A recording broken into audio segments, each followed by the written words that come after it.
Everyone sit in right position. Let's do some breathing first. My name is Chris Meredith. I'm a band director at Shadow Ridge Middle School in Flower Mound, Texas.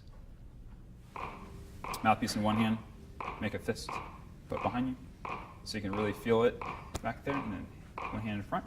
We do breathing exercises in all of our beginner brass classes on a daily basis as a physical and a mental exercise for them, just to be more aware about how they're using air. We don't spend much time doing it, and we try to keep it very, very simple. But just keep in mind that a player who is playing for the first time is not quite used to using the air they might need to, because when they just walk down the hallway or just sing in class, that's not the type of air they're going to need to produce a great sound. Feel the expansion down low. In for 4, out for 4. Stay relaxed and breathe. In, 2, 3, 4, and out. In French horn class, we start with a breathing exercise that just has them breathing in for 4 counts and out for 4 counts.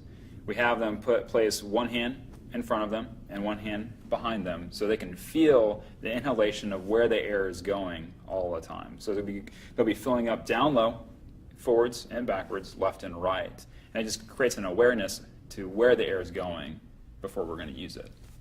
So keep everything up here really calm, and in, 2, 3, 4, and out. Feel the air really come in down low, feel it from the bottom up, and out. 2, 3. One more time, and in, fill all the way up. Now use up all your air. Excellent job. Good. Stop right there. Very, very good. We have them breathe in for 4 and then out for 4 so they get an idea of how to take in the steady amount of air for 4 counts in and using that air for 4 counts out. And this is going to translate straight into their instrument. Good. Okay, now keep one hand in front with your mouthpiece, one hand, your palm in front of your face, and we're going to use some directed air now. Okay, really pinpoint the air in the center of your palm. One of the biggest problems that you'll come across with beginning French horn players or any brass player in regards to breathing is just the creation of tension all the time. So especially if they're really trying to do what you want them to do. If they're really trying to breathe in and doing everything you're telling them to do, they will probably work too hard. And in working too hard, they're going to create tension in their neck and their upper body.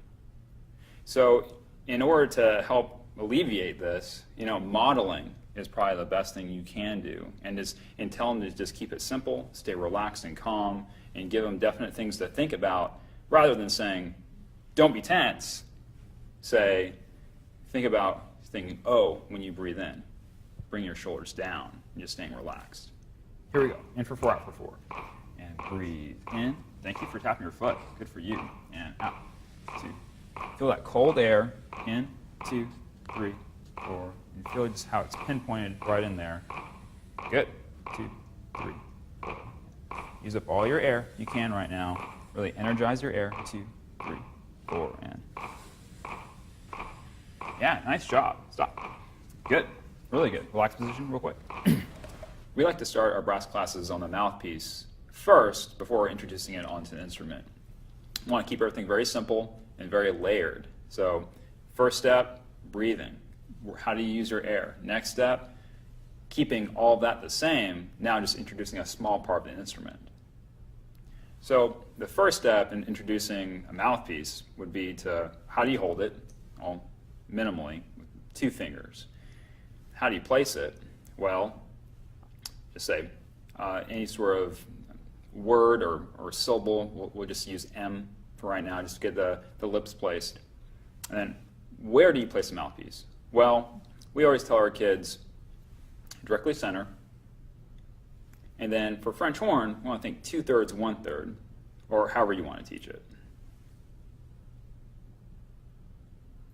Now from there, what we'd like to do is just go straight into some breathing exercises, air exercises, so we can still keep what we have just learned with how you take in air and how you use air. We just introduced a small part of the instrument at the same time. Awesome. Let's go into mouthpiece now. All right, now remember, I'm going to control your lips. Okay? We don't change anything how we breathe or how we use our air when we go to the mouthpiece. Yeah, right position first. The first exercise we do on the mouthpiece is just setting up a really good embouchure and then breathing in and then just using air out, keeping the air steady and calm, just like our previous breathing exercises. Set your mouthpiece. Very good. Make sure you still use your directed air. You feel that cold air move in. Here we go. And breathe in, 2, 3, 4, and out. Very good. Yeah, drop your jaw, breathe in, 2, 3, 4, and out. So don't change anything with your air. Keep your air the same. 2, 3, 4, and out. Good. In, 2, 3, 4, and out. Stay calm, stay relaxed. And in, 2, 3, 4. Good, right position. Nice job. Good. The final stage in playing on the mouthpiece is then going straight into making sounds to where we're now making our ears more aware of matching and listening. So we'll go into some echoing that I'll be demonstrating, and then the kids will be playing straight back to me. Good. Easy? Yeah, nice job matching your pitch too. Really, really good job today. All right, next thing we're going to do, mouthpiece echo me. Okay, whatever I do, just try to match me the best you can. Just match the best you can. Here we go. Place your mouthpiece. My turn first. And ready.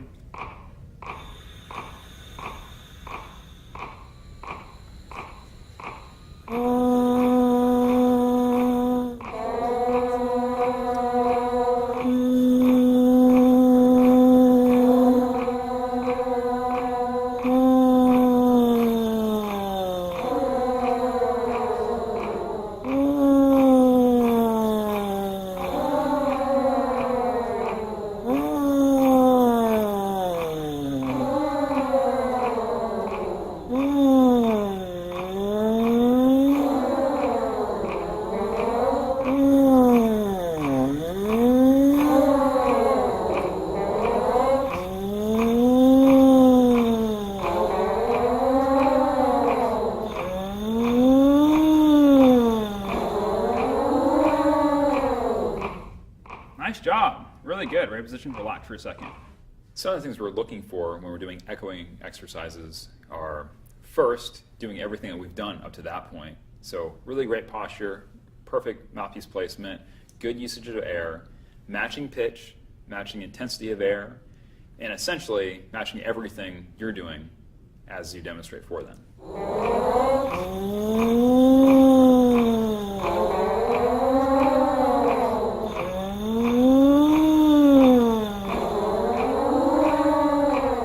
Two of the most common issues that come up when students initially start playing on a mouthpiece is, one, just scrunching the teeth together and getting the chin really far up, where you really manipulate the sound to a really strained sound, like so.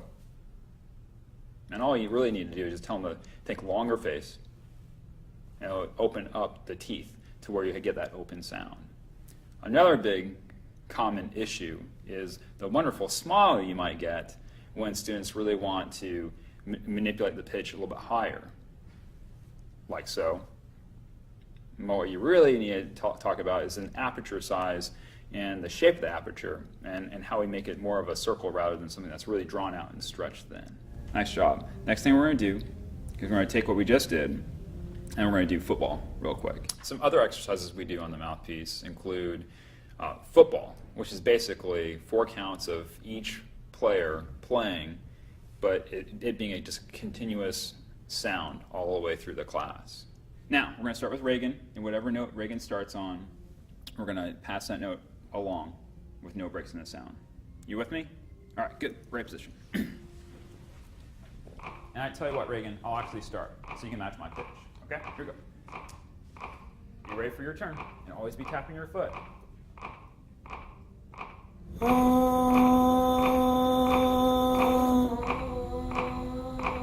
job. Very good. It's a little faster at the very beginning. Good air. Realize this. Good. Even use more air. Again, take a bigger breath. Good. It's getting way better. Keep it really, really steady.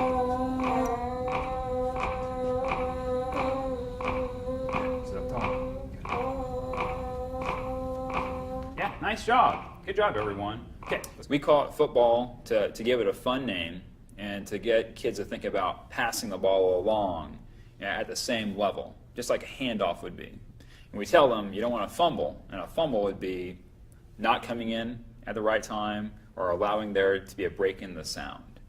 So it's just a steady 4 counts each player. Let's go backwards. Let's do roller coaster now. All right, here we go. Roller coaster. Going along with football, we also do an exercise called roller coaster, which involves just slight sirens, but still having the kids connect it all at the same time. So we'll start out with baby roller coasters, which are just slight little tiny sirens, into full-fledged roller coasters, and the kids have a good time doing that. We'll start with you, Kendall. Here we go.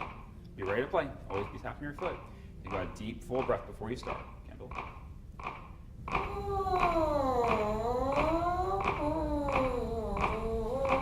Good job.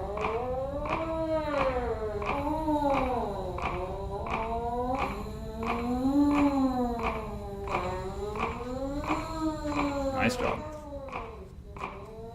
Good. That was better air that time.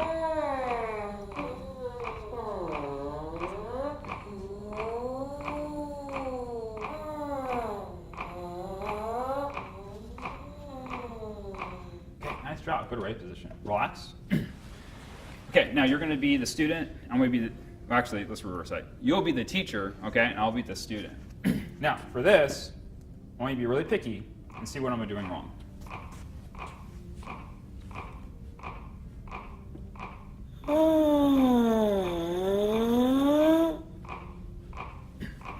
Good.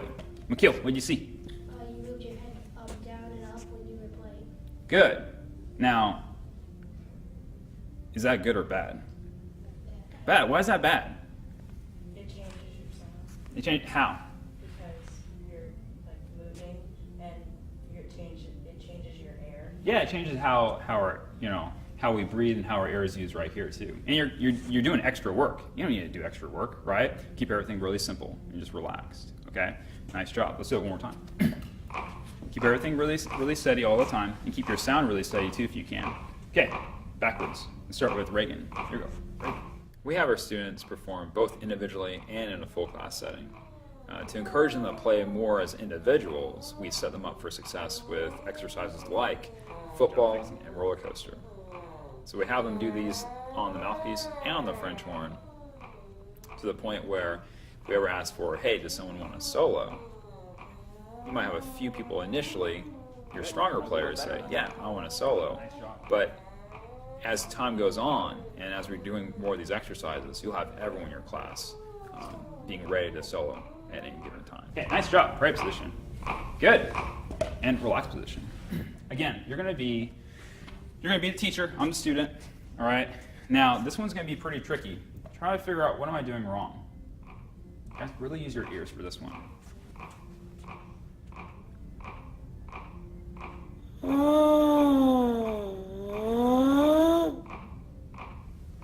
Alexis. You're changing the speed, or not the speed, but like the amount of air you're using whenever you're playing. Absolutely. Right. Now, where do I change it? Whenever you're going lower. Yeah, good. So, yeah, you guys hear that? So it was way softer when I was playing lower, right? What you want to try to do is just keep it all the same, especially when we're doing roller coasters, just keeping the air the same. My advice for teachers teaching beginning horn would be to always layer things to keep it simple, which would make an instrument like horn that seems daunting really easy in the long end if you just really take the time to layer one element on top of the next.